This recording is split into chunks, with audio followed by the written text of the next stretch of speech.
అనంతరం కుంభరాశి వారి యొక్క ఫలితాన్ని పరిశీలించగా ఈ కుంభరాశి వారు దానశీలురుగా, కృతజ్ఞతాభావం కలవారుగా, ధనార్జులుగా, మంచి దృష్టి కలవారుగా, సరళ స్వభావం కలవారై ధనార్జన విద్యా సముపార్జన యందు నిరంతర కృషి సలుపువారుగా ఉందురు. పుణ్యవంతులుగా, కీర్తి ప్రతిష్టలు కలవారుగా, స్నేహశీలురుగా ఉందురు. ఈ యొక్క కుంభరాశి యందు ధనిష్ఠా నక్షత్రమున జన్మించినటువంటి వారు సంగీత ప్రియులుగా, సోదర ప్రేమ కలవారుగా, భూషముల యందు మక్కువ కలవారుగా, కొంత జన సమూహమును అజమాయిషి చేయువారుగా నుందురు.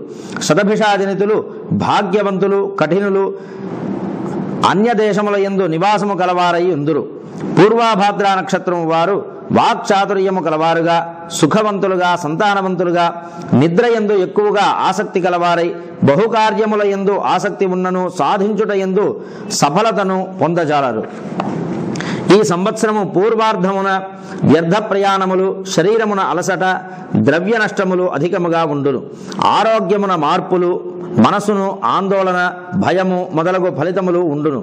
సంవత్సరమంతయు శని సంచారము శుభదాయకముగా ఉన్నందున ఉత్తరార్ధమున గురుస్థితి కూడా కొంత అనుకూలించుట వలన గతములో ఉన్న ఇబ్బందులు ఉపశమించి ద్రవ్యలాభము, బంధుజన సమాగమము, శుభకార్యముల యందు పాల్గొనుట, శరీర సౌఖ్యము, పుత్ర కలత్ర సౌఖ్యము, ఇష్టకార్య సిద్ధి మొదలగు శుభ ఫలితాన్ని కూడా ఉత్తరార్ధమున పొందేటువంటి అవకాశము ఉన్నది.